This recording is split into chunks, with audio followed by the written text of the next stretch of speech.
बिस्मिल्लाहिर्रहमानिर्रहीम। आज हम बना रहे हैं लाल लोबिया, जिसको किडनी बीन्स भी बोलते हैं, लाल लोबिया की दाल। तो इसके लिए जो हमें इंग्रेडिएंट चाहिए, ऑफ कोर्स उसके लिए तो पहले हमें चाहिए लाल लोबिया। इसके लिए मैंने तकरीबन ये 5 कैन लिए, लेकिन मैं अब जब कैन यूज़ करती हूँ तो इसलिए मैं सास इसका नहीं डालती और मैं इसको इस तरह से ड्रेन कर लेती हूँ और ऊपर से मैं इसको अच्छी तरह से पानी से रिंस भी कर देती हूँ। इसके लिए हमें 1 कैन टोमेटो सॉस का चाहिए। वो आपकी पसंद और क्वांटिटी पे डिपेंड करता है कि आप इसको कितना डालें। इसमें मैं 3/4 तकरीबन डाल दूँगी। तो अगर आपको ज़्यादा इसका टोमेटो सॉस का टेस्ट पसंद है तो आप पूरा भी ये 5 कैन में पूरा डाल सकती हैं। इसके अलावा हमें चाहिए ये गार्लिक, ये काफ़ी सारा डलता है इसमें, और जिंजर का ये इतना पीस है। जिंजर को, गार्लिक को आप चाहें तो पेस्ट बना के डाल। इसके अलावा हमें चाहिए कुकिंग ऑयल। अच्छा, अब ये जो ड्राई स्पाइसेस डलेंगे वो हैं सॉल्ट, नमक, लाल मिर्च का पाउडर, रेड चिली पाउडर, हल्दी पाउडर, टर्मरिक पाउडर जिसको बोलते हैं, और खुश्क धनिया पाउडर, कोरिएंडर पाउडर जिसको, उसको मैं थोड़ा सा भून के ग्राइंड कर लेती होती हूँ। और इसके अलावा मैं ज़ीरे को भून लेती होती हूँ। ज़ीरा डलता है, ये एंड पे डलता है। ये अब है योगर्ट 3 टेबलस्पून, जिसको मैंने व्हिप कर लिया, ये भी डालूँगी और ये ऑप्शनल है, आप की मर्ज़ी है तो डालें। ये मैंने 1/2 कप ऑयल डाल दिया है पैन में और इसके अंदर मैं अब ये गार्लिक के क्लोव्स डालती हूँ। आप अगर चाहें तो इसको पेस्ट भी बना लें, जिंजर गार्लिक दोनों का पेस्ट, लेकिन वो थोड़ा जल्दी ब्राउन हो जाता है। ये थोड़ा सा लाइट ब्राउन हो, इनको इस तरह कर लें। तो फिर हम जो मैंने जिंजर का पेस्ट बनाया वो मैं फिर बाद में डालूँ। अच्छा, ये देखें, ये अब इस तरह ये कड़कड़ाना शुरू हो गया है गार्लिक। तो इसको अब ये लाइट आप देखें ब्राउन भी होना शुरू हो गया है। इस स्टेज पर मैंने ये जिंजर का पेस्ट बना लिया था, ये डाल।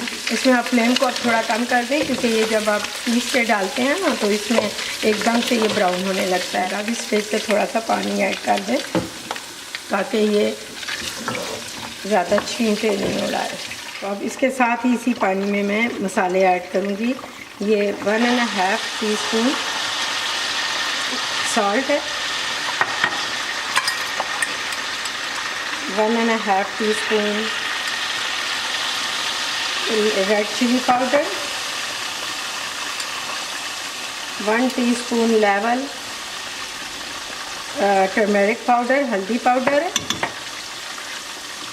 और 1.5 टीस्पून कोरिएंडर है, ग्राउंड कोरिएंडर।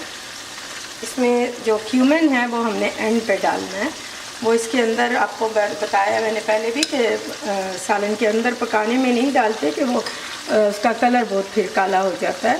तो बाकी स्पाइसेस आप अपनी मर्ज़ी से कम या ज़्यादा कर सकते हैं। अगर आपको स्पाइसी पसंद है तो आप ज़्यादा भी डाल सकते हैं।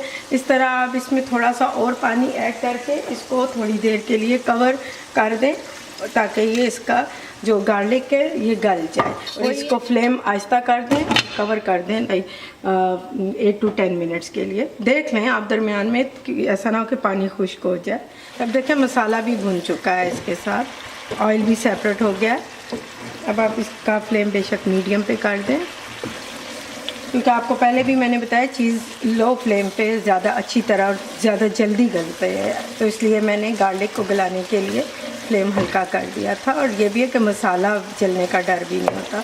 ये देखें सब मैश हो गया। अब इस स्टेज पर मैं ये जितने मैंने किडनी बीन्स थे ये मैं सारे इसमें मैंने ड्रेन कर लिए थे, और उनको फिर मैंने रिंस भी कर लिया था।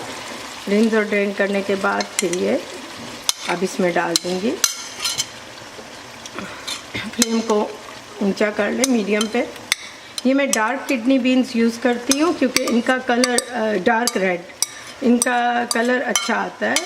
तो वैसे तो रेड किडनी बीन्स भी, पर वो कलर में लाइट होते हैं एक्चुअली, इसीलिए इसको मैं इसमें टमाटो सॉस भी इसलिए यूज़ करती हूँ कि वो इसका कलर बहुत ज़्यादा अच्छा नाइस। अच्छा, इस स्टेज पर ये मैंने अब जब डाल दी सारी किडनी बीन्स, तो इसको ना चम्मच की मदद से यूँ मैश करते जाएँ, क्योंकि ये ऑलरेडी गले हुए होते हैं, चाहे आप फेंट के डालें या दूसरे डालें, गला कर ही डालने होते हैं। तो इसको यूँ मैश करते जाएं, सारों को नहीं, लेकिन इस तरह कुछ कुछ। इससे ये होता है कि ग्रेवी जो है इसकी थिकनेस बनती है और अच्छी उसकी कंसिस्टेंसी जो है ग्रेवी की वो बहुत अच्छी आती है। इस तरह आप थोड़ी सी देर इसको इस तरह मैश भी करते रहना है और इसको भूनना है। और साथ में इसी स्टेज पर जो मैंने ये 3 टेबलस्पून योगर्ट लिया था और मैंने विप कर लिया था, ये एक टेबलस्पून इस तरह थोड़ा थोड़ा करके 2 या 3 दफ़ा में मैं इसके अंदर शामिल कर दूँगी और ये भूनती रहूँगी। थोड़ी सी देर इसको भूनना है, तब बहुत ज़्यादा नहीं, और इसको ये याद से मैश ज़रूर करते रहना है। ये देखें, ये इसकी शक्ल इस तरह हो जाती है भूनने के बाद। ये थोड़ा थोड़ा ऑयल किनारों पर सेपरेट होना शुरू हो गया।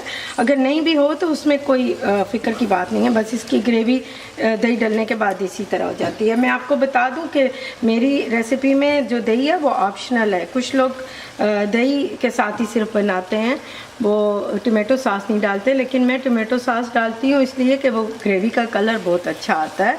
अब इस स्टेज पर मैं इसमें पानी ऐड करके इसको थोड़ी देर पकने दूँगी। दाल तो ऑलरेडी गली है, लेकिन इसकी ग्रेवी को थोड़ा पकाना पड़ता है। ये ऑलमोस्ट 2 से 3 ग्लास में डाल देती हूँ इसमें पानी, क्योंकि ये हमने चावल के साथ सर्व करनी है, तो इसलिए मैं इसको ज़रा इसका जो ग्रेवी है ज़्यादा रखूँगी। लेकिन अगर आपने रोटी के साथ इसको खाना है तो इसको कम ग्रेवी, 1 गिलास पानी शामिल करके पका लें। तो ये मुझे इसको थोड़ा चावल के साथ सर्व करना है, इसलिए मैं ज़्यादा कर रही हूँ। अच्छा, ये देखें, पानी ऐड करने के बाद मैंने इसको अब ढक देना है। देखें, फर्स्ट बॉयल के बाद आपने ये ढक के पकाना है इसको।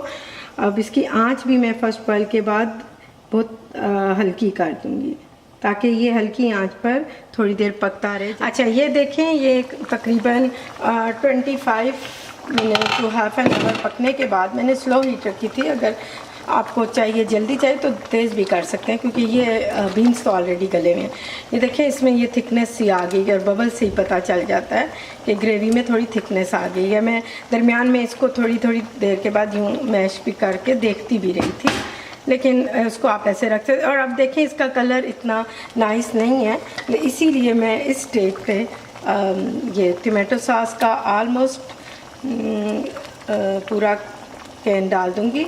थोड़ा सा मैंने छोड़ दिया है, ऑलमोस्ट पूरा कैन है। ये आपका डिपेंड करता है कि आप देख लेंगे कलर भी, अगर नाइस हुआ है तो ठीक है, नहीं नाइस हुआ तो आप पूरा भी उसमें कलर नाइस हो गया है। मैंने ऑलमोस्ट पूरा ही इसमें डाल दिया, तो मुझे लग रहा था इसको नाइस कलर चाहिए। अभी ये पकने के बाद थोड़ी देर 6-7 मिनट पकने के बाद ये और नाइस कलर दे जाएगा। अब इसको थोड़ी देर कवर करके पकाएं।